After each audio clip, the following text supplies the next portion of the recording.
1월 20일 수요예배를 하나님께 드리도록 하겠습니다. 사도신경으로 신앙 고백하겠습니다. 나는 전능하신 아버지 하나님 천지의 창조주를 믿습니다. 나는 그의 유일하신 아들 우리 주 예수 그리스도를 믿습니다. 그는 성령으로 잉태되어 동정녀 마리아에게서 나시고 본디오 빌라도에게 고난을 받아 십자가에 못 박혀 죽으시고 장사된 지 사흘 만에 죽은 자 가운데서 다시 살아나셨으며 하늘에 오르시어 전능하신 아버지 하나님 우편에 앉아 계시다가 거기로부터 살아있는 자와 죽은 자를 심판하러 오십니다. 나는 성령을 믿으며 거룩한 공교회와 성도의 교제와 죄를 용서받는 것과 몸의 부활과 영생을 믿습니다. 아멘. 오소서 진리의 성령님 함께 찬양하겠습니다.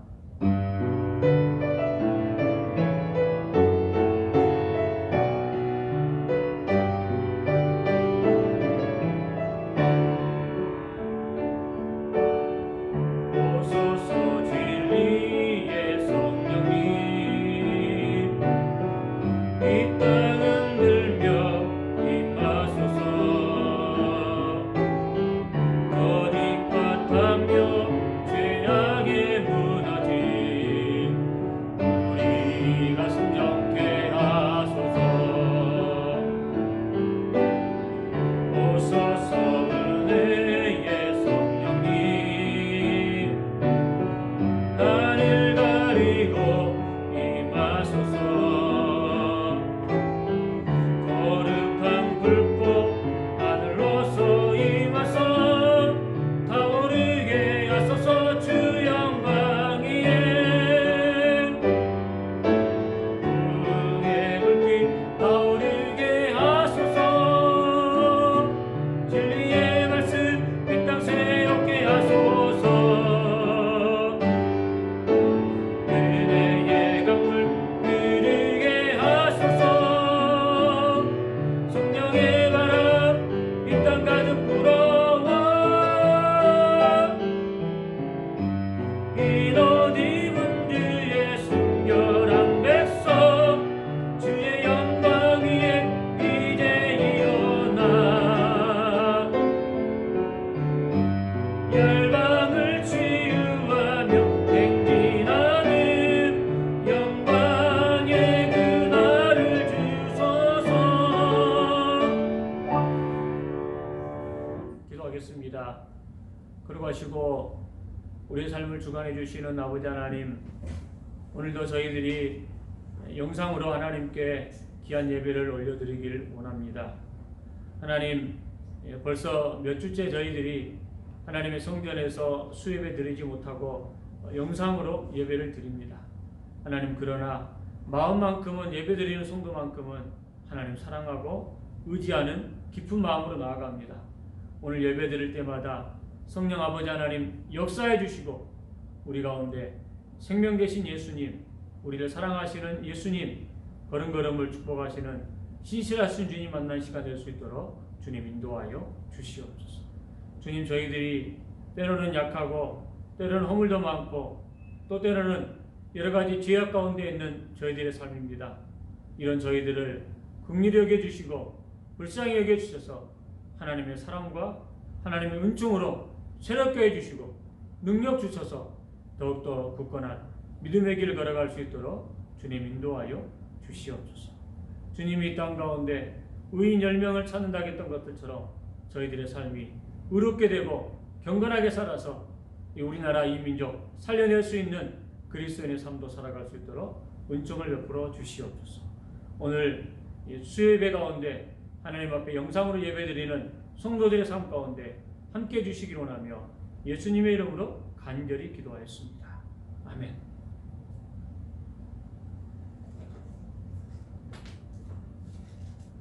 오늘 하나님의 말씀은 요한복음 10장 22절에서 42절의 말씀입니다.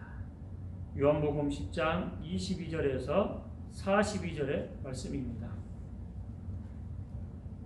예루살렘의 수전절이 이르니 때는 겨울이라 예수께서 성전 안 솔로몬 행각에서 거니시니 유대인들이 에워싸고 이르되 당신이 언제까지나 우리 마음을 우혹하게 하려 하나이까? 그리스도이면 밝히 말씀하옵소서 하니 예수께서 대답하시되 내가 너희에게 말하였으니 믿지 아니하는도다. 내가 내 아버지의 이름으로 행하는 일들이 나를 증거하는 것이거늘 너희가 내 양이 아니므로 믿지 아니하는도다. 내 양은 내 음성을 들으며 나는 그들을 알며 그들은 나를 따르느니라. 내가 그들에게 영생을 주노니 영원히 멸망하지 아니할 것이요 또 그들은 내 손에서 빼앗을 자가 없느니라. 그들을 주신 내 아버지는 만물보다 크심에 아무도 아버지 손에서 빼앗을 수 없느니라. 나와 아버지는 하나이니라 하신대 유대인들이 다시 돌을 들어 치려 하거늘 예수께서 대답하시되 내가 아버지로 말미암아 여러 가지 선한 일로 너희에게 보였거늘 그 중에 어떤 일로 나를 돌로 치려 하느냐. 유대인들이 대답하되 선한 일로 말미암아 우리가 너를 돌로 치려 하는 것이 아니라 신성 모독으로 인함이니 내가 사람이 되어 자칭 하나님이라 함이로라. 예수께서 이르시되 너희 율법에 기록된 바 내가 너희를 신이라 하였노라 하지 아니하였느냐. 성경은 패하지 못하나니 하나님의 말씀을 받는 사람들을 신이라 하였거든. 하물며 아버지께서 거룩하게 하사 세상에 보내신 자가 나는 하나님의 아들이라 하는 것으로 너희가 어찌 신성 모독이라 하느냐. 만일 내가 내 아버지의 일을 행하지 아니하거든 나를 믿지 말려니와 내가 행하거든 나를 믿지 아니할지라도 그 일을 믿으라. 그러면 너희가 아버지께서 내 안에 계시고 내가 아버지 안에 있음을 깨달아 알리라 하시니 그들이 다시 예수를 찾고자 하였으나 그 손에서 벗어나 나가시니라. 다시 요단강 저편 요한이 처음으로 세례 베풀었던 곳에 가사 거기 거하시니 많은 사람들이 왔다가 말하되 요한은 아무 표적도 행하지 아니하였으나 요한이 이 사람을 가리켜 말한 것은 다 참이라 하더라. 그리하여 거기서 많은 사람이 예수를 믿으니라. 아멘. 우리는 지난 2주 동안 예수님께서 선한 목자가 되신다라고 한 말씀을 살펴봤습니다. 목자도요, 선한 목자가 있고 삭군 목자가 있습니다. 선한 목자와 삭군 목자가 아마 겉모습으로 처음에는 구별이 되지 않을 겁니다. 그런데요, 이리가 나타나거나 늑대가 나타나게 되면 이때 구별되는 겁니다. 선한 목자는 자기 목숨을 다하여 양을 사랑하고 양을 돌봅니다. 그러나 악한 목자, 삭군 목자는 이리가 나타나면 무서워서 도망을 치는 게 바로 삭군 목자라고 할 수가 있습니다. 우리 주님은 어떤 상황과 어떤 어려움이 온다고 하더라도 우리 성도를 지키는 선한 목자가 되어주시는 분이십니다. 성도의 삶 가운데 누가 나를 도와주겠어? 이 어려움 속에서 누가 나를 구원해 줄까라고 생각할 때가 있는데 그때마다 우리보다 먼저 앞서서 행하시는 목자 되신 주님께서 우리를 이끌어 가시고 지키시고 있다는 것을 저희들이 기억해야 됩니다. 자, 이제 오늘 말씀은요, 선한 목자 되신 예수님이 조금 분위기를 바꾸어서 다른 국면에 대해서 다른 국면의 상황에서 말씀을 하십니다. 22절과 23절 말씀을 보면요, 예수께서 수전절이 이르니 때는 겨울이라 예수께서 성전한 솔로몬 행각의 건의신이라고 이야기합니다. 이제 이 사건은 수전절에 일어난 사건입니다. 수전절은요, 추운 겨울입니다. 지금은 아마 수전절을 12월 25일 이때쯤으로 지키는 절기입니다. 수전절, 좀 말이 어려운데 한자로 보면요, 딱글수, 대궐본, 마디절, 그러니까 하나님의 성전을 닦는다라는 의미가 수전절입니다. 도대체 수전절은 어떤 절기인가요? 유대인들은요, 이 절기를 하누카, 히브리어로 하누카라고 부릅니다. 하누카라는 뜻은 봉헌한다, 봉헌한다라는 뜻이 있습니다. 그래서 표준 세번역 성경에는요, 수전절을 성전 봉헌절이라고 번역해 놓았습니다. 수전제를 또 다른 말로 이야기하면 빛의 축제, 빛의 축제라고도 부르기도 합니다. 수전제를 알기 위해서는 이스라엘 역사를 조금 알아야 되는데, 이스라엘이 남유다가 BC 586년에 바벨론에게 멸망하게 됩니다. 그리고 나서 바벨론도 나중에 멸망하게 되어서 그 지역을 페르시아, 바사 메데라고 성경에서는 이야기하는 페르시아가 이스라엘을 비롯한 이 지역들을 다스리게 됩니다. 페르시아 시대가 끝나고 나서 그 다음에는 헬라 제국이 다스리게 됩니다. 그 유명한 알렉산드라에 의해서 지역들을 다스리게 됩니다. 알렉산드리아가 죽고 나서 헬라 지역이 4개 지역으로 나누어지게 됩니다. 4개 지역 가운데 이스라엘과 이 이집트 지역은 프톨레미 왕조의 지배를 받게 됩니다. 그런데 프톨레미 왕조가 지금의 시리아 지역에 있는 셀루쿠스 왕조와 싸움을 하게 되는데 이 전투에서 패하게 됩니다. 그래서 이스라엘 땅 지역들을 셀루쿠스 왕조가 이제 다스리게 됩니다. 셀루쿠스 왕조는요, 강력한 헬라 문화 정책을 추진하게 됩니다. 그 중에서도 안티오쿠스 4세 이 통치자 있을 때 유대는 심한 핍박을 받게 됩니다. 안티오쿠스 4세는 이스라엘 백성 입장으로 보면 헬라 문화를 이스라엘 땅 가운데 심는 뿐 아니라 히브리 문화를 말살시키는 일들을 하게 됩니다. 이스라엘은요, 성전에서 매일 제사를 드리죠. 이것을 안티오쿠스 4세가 폐지하게 됩니다. 심지어는요, 성전의 제단에다가 제우스 신상을 갖다 놓고 여기에다 숭배하라고 합니다. 예루살렘에 쳐들어왔는데 8만 명이나 되는 군사를 이끌고 예루살렘 유대 사람들을 8만 명이 데려와서 죽이게 됩니다. 유대인들을 노예로 끌려가게 됩니다. 성전 안에 있었던 금과 은을 다 가지고 가서 나중에 이것을 술잔으로 쓰게 됩니다. 예루살렘 사람들 가운데 할례 의식과 안식일 규례를 금지시키게 됩니다. 심지어는요, 왕의 생일날 25일인데 이날은요, 유대인들이 가장 싫어하는 돼지를 잡아서 제단에 바치게 합니다. 왕의 지시를 따르지 않는 사람들은 모진 고산, 모진 핍박을 당하며 그래서 몸이 불구가 되기도 합니다. 산채로 십자가에 매달려서 죽게 되기도 합니다. 더 나아가 안티오쿠스 4세는 스스로를 가리켜 에피파네스라고 부릅니다. 에피파네스는 신이 현현했다, 신이 이곳에 왔다라는 뜻이죠. 자신을 신의 위치로 생각하는 사람이었습니다.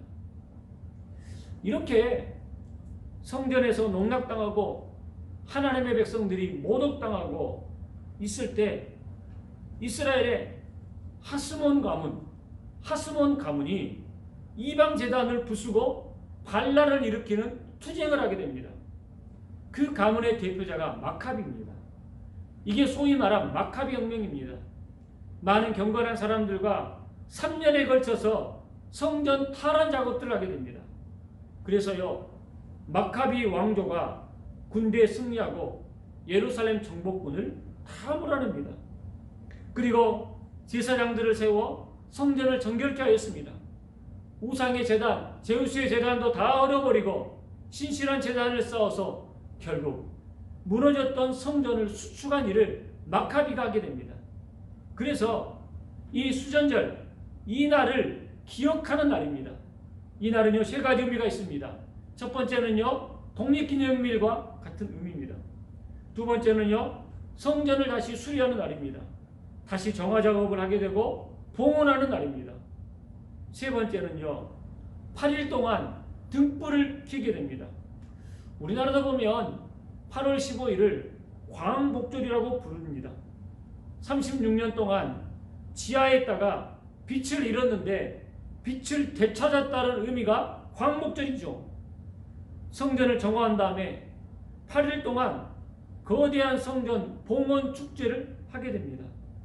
이것이 바로 한우카, 수전절, 빛의 축제입니다. 이들은 이날을 축제로 지켰던 것입니다. 여러분, 하나님의 성전은 어떤 곳입니까? 늘 깨끗해야 되는 곳입니다. 교회는요, 정화되어야 됩니다. 주의 보혈을 의지하면서 정화되는 것이 바로 하나님의 성전입니다. 교회는 죄인들이 모여 있는 것입니다. 그래서 교회에 와서는 하나님께 죄를 고백하고 자신의 잘못을 용서받는 것이 바로 하나님의 성전입니다. 그리고 성전은요, 기쁨을 찾는 곳입니다. 어둠 가운데 절망 가운데 있었던 우리들이 빛 대신 예수 그리스도를 경험함을 통해서 우리 안에 어둠이 떠나가고 빛의 능력이 임하게 되는 것을 찬양하는 것이 바로 하나님의 성전입니다. 사랑하는 성도 여러분, 우리도 하나님의 성전에서 빛의 축제를 누리기 바라고 우리의 죄가 깨끗해지는 귀한 역사가 임하게 되기를 간절히 바라겠습니다. 이제 유대인들이 예수님에게 옵니다. 그리고 나서 예수님에게 질문하죠. 24절을 보면요, 당신이 언제까지나 우리의 마음을 우욕하게 하려 하나이까? 그리스도면 밝히 말씀하소서. 예수님이라고 하면, 그리스도라고 하면 정체를 숨기지 말고 지금 우리에게 그리스도다, 내가 그리스도라는 것을 이야기하라고 말씀하고 있는 겁니다. 수전전날 유대인들이 원하는 것은 뻔한 거 아니겠습니까? 선지자들이 예언한 다윗의 자손 그리스도가 지금 로마의 압제가 있다고 하면, 당신이 그리스도라고 하면 마카비 혁명처럼 영광을 되찾는 일을 해달라고 하는 겁니다. 정치적인 메시아로서 이 땅을 살리는 자로서 당신의 능력을 보여달라고 이야기를 하고 있습니다. 자, 예수님은 이 질문에 대해서 세 가지로 답하십니다. 첫 번째는요, 예수께서 이미 그들에게 말씀했지만 그들이 믿지 않는다라고 이야기합니다. 25절을 보십시오. 예수께서 대답하시되 내가 너희에게 말하였으되 믿지 아니하는도다. 내가 내 아버지의 이름으로 행하는 일들이 나를 증거하는 것이거늘. 예수님은 자신이 사람들에게 나는 그리스도라고 말은 안 하십니다. 그런데 이미 하나님의 아들이고 하나님의 역사를 유대 땅 가운데, 이스라엘 땅 가운데 행하셨습니다. 예수님은 생명의 떡이시고 영원한 생수이시고 선한 목자 되심을 이야기하셨습니다. 이것은 온 인류를 구원하기 위하여 메시아가 이 땅에 오신 것을 이미 선포하셨다는 의미입니다. 예수님은 자신이 하나님의 아들 그리스도라는 것을 전하기 위해서 수많은 기적을 베풀어 주셨습니다. 병자를 고쳐주셨고 오병이어 사건을 통해서 사람들에게 구약에 이야기하셨던 메시아됨을 말씀하셨습니다. 지금까지 기적도 베풀어 주셨고 말씀으로 이야기했음에도 불구하고 유대인들은요, 받아들이지를 않습니다. 말씀과 기적이 부족해서가 아닙니다. 말씀과 능력이 없어서가 아닙니다. 유대인들이 생각하는 예수님과 성경에서 말하는 예수님이 그들은 다르다고 생각했기 때문입니다. 유대인들은 성경에서 말씀하시는 메시아를 찾는 것이 아니라 자기들이 생각하는 메시아를 찾았습니다. 예수님이 구약 성경에서 말씀하시는 바로 그분임에도 불구하고 유대인들은 자기가 원하는 그리스도의 상을 찾아가고 자기들이 원하는 메시아의 모습으로 메시아가 나타나기를 원하였던 것입니다. 사람들은요, 예수님을 믿는데 성경에서 이야기하는 예수님을 믿으려고 하는 것이 아니라 자기가 생각하는 예수님을 믿으려고 합니다. 그래서요, 하나님의 교회 가운데 때로는요, 예수님이 안 보일 때가 있습니다.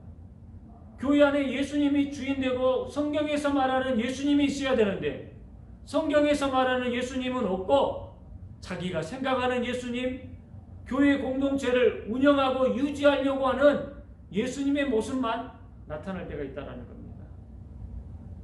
하나님이 기뻐하는 교회는 어떤 교회느냐? 성경에서 말하는 예수님의 모습이 나타나는 교회입니다. 성경에서 말씀하시는 예수 그리스도의 형상이 성도 각자 가운데, 교회 성도 가운데 드러나기를 원하시는 겁니다. 사랑하는 성도 여러분, 내가 원하는 예수님을 믿지 말고 성경에서 말하는 예수님을 믿으시길 바랍니다. 두 번째, 유대인들이 예수님을 믿지 않는 이유는 그들이 예수님의 양이 아니기 때문이다 라고 말씀합니다. 26절을 보세요. 너희가 내 양이 아니므로 믿지 아니하는도다. 내 양은 내 음성을 들으며 나는 그들을 알며 그들은 나를 따르느니라. 예수님의 양이 아니라는 말씀은 예수님을 온전히 따르지 않는다는 의미가 있을 것입니다. 여러분, 참된 양이라고 하면요, 주의 음성을 따르게 됩니다. 지난번에도 말씀드렸던 것들처럼 양이 100마리, 1000마리 있다고 하더라도 목자가 아무개 양아 라고 부르면 그 양이 온다라고 하죠. 양의 특징이라는 겁니다. 청각이 아주 좋기 때문에 그 음성을 듣고 나서 목자에게 온다라는 거죠. 그래서 공동 목동 안에 있다고 하더라도 어떤 사람이 내 목자인지 어떤 음성이 나의 목자가 되는지를 양들은 다 알고 있다라는 것입니다.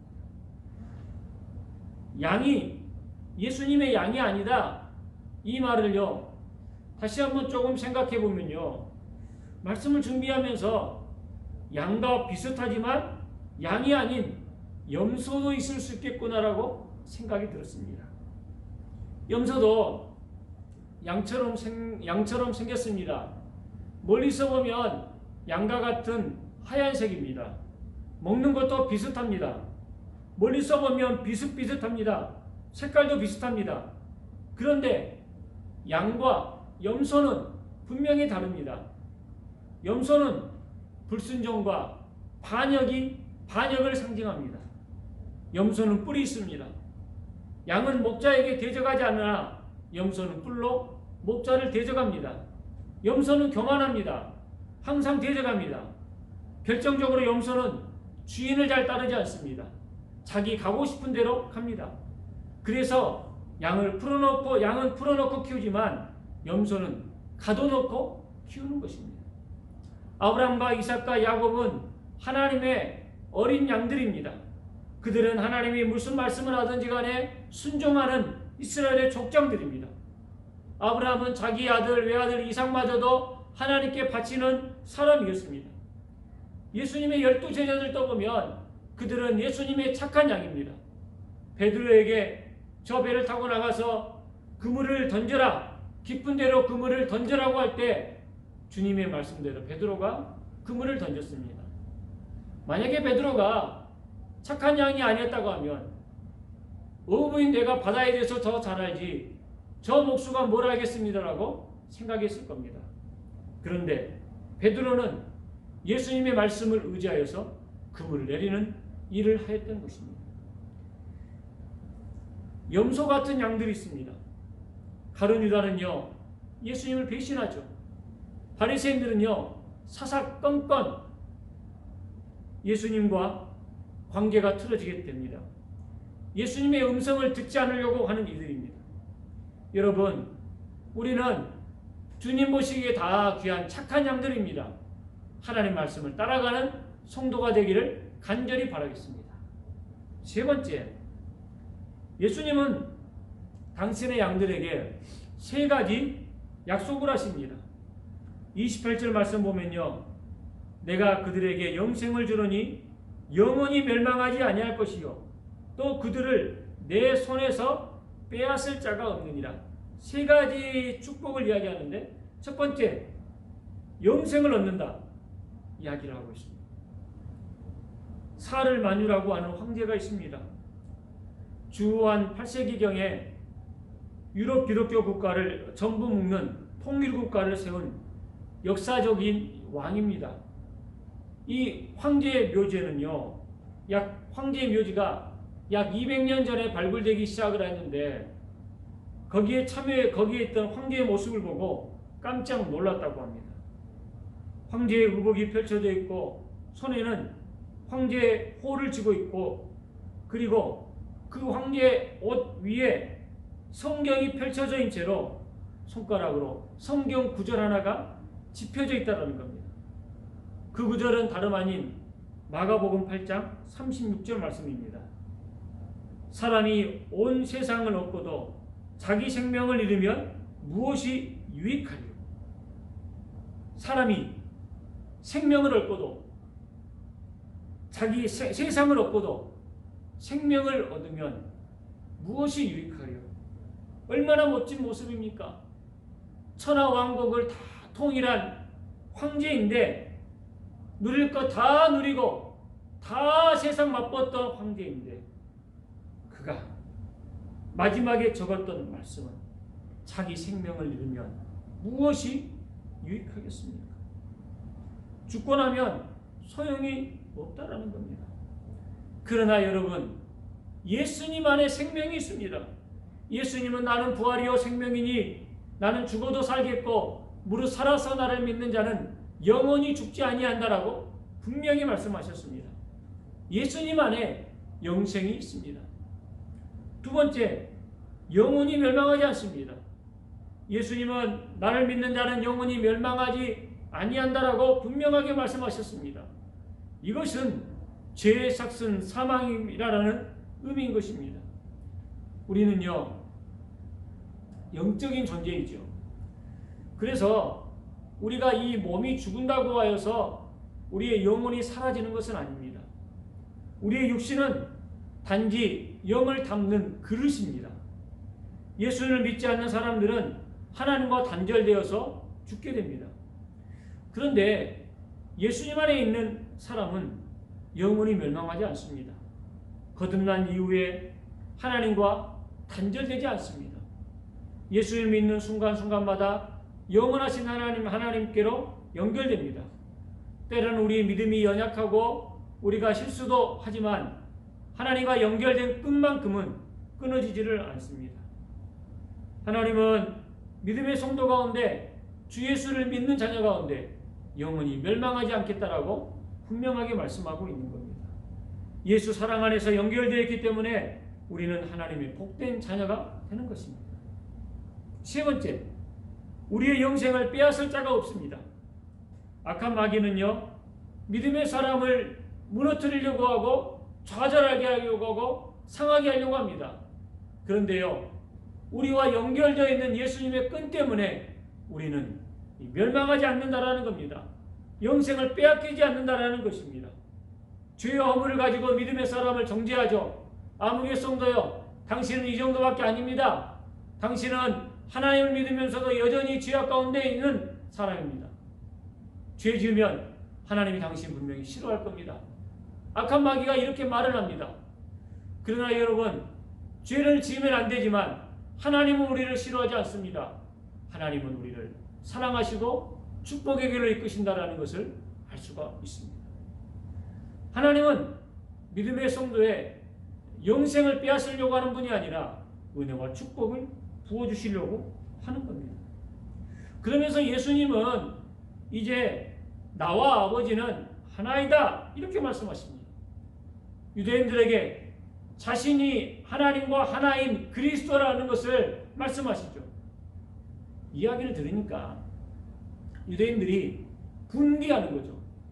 주변에 있는 돌을 들어서 예수님을 치려고 하고 있습니다. 그런데요, 유대 사회에서 돌을 들어서 사람을 쳐 죽이는 것은 몇 가지가 있습니다. 첫 번째는요, 우상 숭배하여 신접하거나 박수무당이 된 경우 돌에 쳐서 죽입니다. 두 번째는요, 하나님의 이름을 회방한 사람, 하나님 여호와의 이름을 회방한 사람을 죽입니다. 세 번째, 부모에게 불효한 자녀는 돌로 쳐 죽습니다. 예수님은 돌에 맞아 죽을 정도로 모독적인 말을 한 것도 아니고 사실을 이야기했을 뿐입니다. 자신이 하나님의 아들이기 때문에 하나님의 아들이라고 말을 하였습니다. 그런데 이것 때문에 돌로 죽게 될 상황이 되었던 것입니다. 37절 38절 말씀 보면요, 하물며 아버지께서 거룩하게 하사 세상에 보내신 자가 나는 하나님의 아들이라 하는 것으로 너희가 어찌 신성 모독이라 하느냐. 만일 내가 내 아버지의 일을 행하지 아니하거든 나를 믿지 말려니와. 예수님이 아무리 자신의 메시아됨과 자신이 나는 하나님과 하나다라고 이야기를 함에도 불구하고 유대인들은요 듣지를 않아요. 오히려 예수님에게 신성 모독했다, 하나님의 이름을 모독했다라고 이야기를 하고 있습니다. 반박할 수 없는 수많은 진리, 반박할 수 없는 수많은 귀한 것들을 설명해도 불구하고 유대인들은 이 땅 가운데 오셨던 메시아를 인정하지 않는 것들을 알 수가 있습니다. 자, 이렇게 되자요 수전절 빛의 축조가 일어나는 모든 축복의 그날 예수님께서 성전을 떠나시게 됩니다. 빛의 축제의 기간 동안 오히려 성전 안에 머물 수 없이 어둠밖에 없는 그 지역을 떠나게 되는 예수님의 모습입니다. 사랑하는 성도 여러분, 우리의 삶 가운데 우리의 인생을 어떻게 살아야 되겠는가? 우리는요 영원하신 주님을 붙들고 살아야 됩니다. 예수님은 우리를 이 땅 가운데 영혼을 주시기 위해서, 영생을 주기 위해서 이 땅에 오셨습니다. 수전절 같은 날, 빛의 축제날, 또 성전 안에서 새로워지는 날, 다 같이 영광과 은혜를 누려야 되는데 오히려 쫓겨나게 되는 예수님의 안타까운 모습을 볼 수가 있습니다. 사랑하는 성도 여러분, 이 귀한 수요일날 혹은 주일날 우리 주님은 우리의 메시아가 되십니다. 우리 주님은 교회의 모든 곳곳에서 가장 높임을 받으셔야 될 가장 유일한 영광 받으신 주님입니다.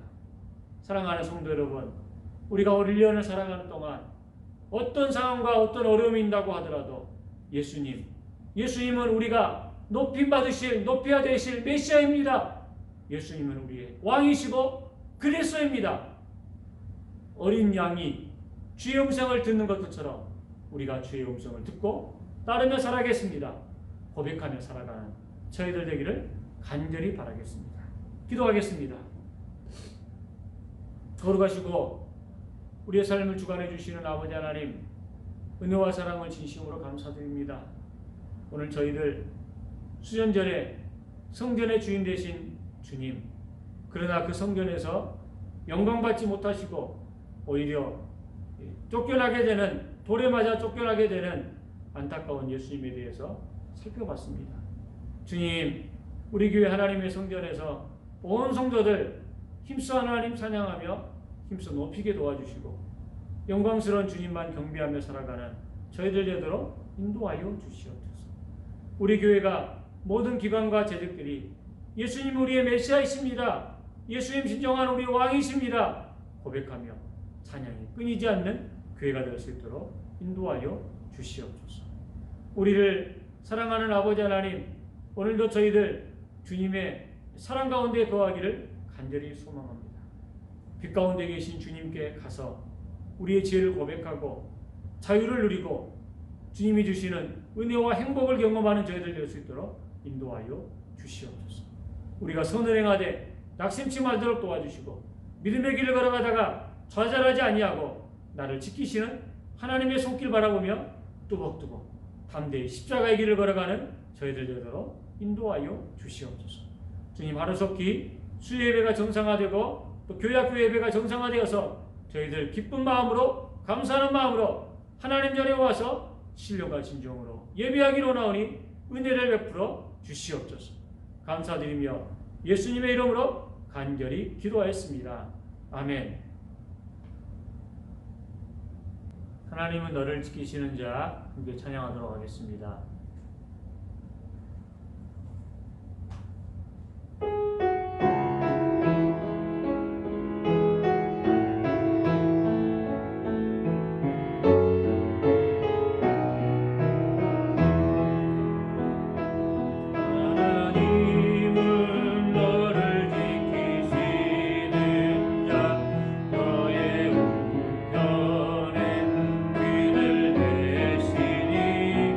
나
기도원으로서 수예배를 마치도록 하겠습니다.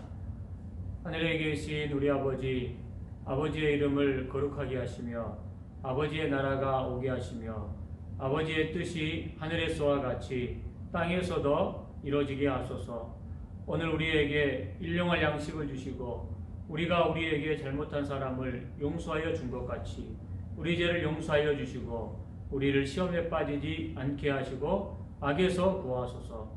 나라와 권능과 영광이 영원히 아버지의 것입니다. 아멘. 오늘 수요예배를 마쳤습니다. 이번 한 주간 동안도 성도님들 삶 가운데 하나님 함께 하시기를 간절히 바라겠습니다.